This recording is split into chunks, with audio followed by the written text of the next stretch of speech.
Hello friends, welcome to Library Facts.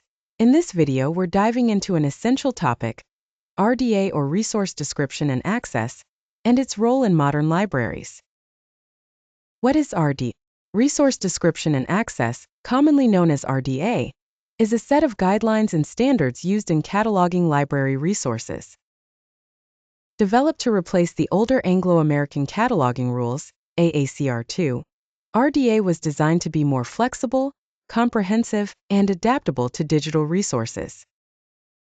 It aims to make cataloging more user-friendly and ensure that library users can easily find the information they need, regardless of the format of the resource.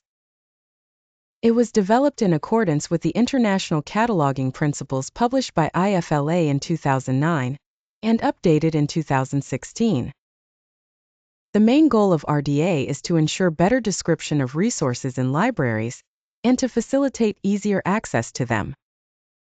By May 2017, the RDA toolkit had been translated into multiple languages.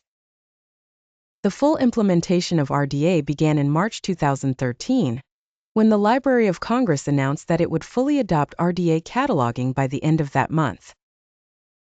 Before RDA, libraries around the world primarily used AACR2 for cataloging.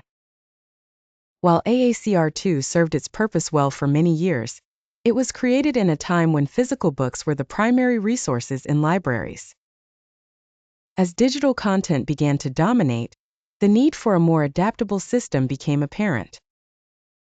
RDA was introduced to address this need, offering a more inclusive framework that could handle both traditional and digital formats.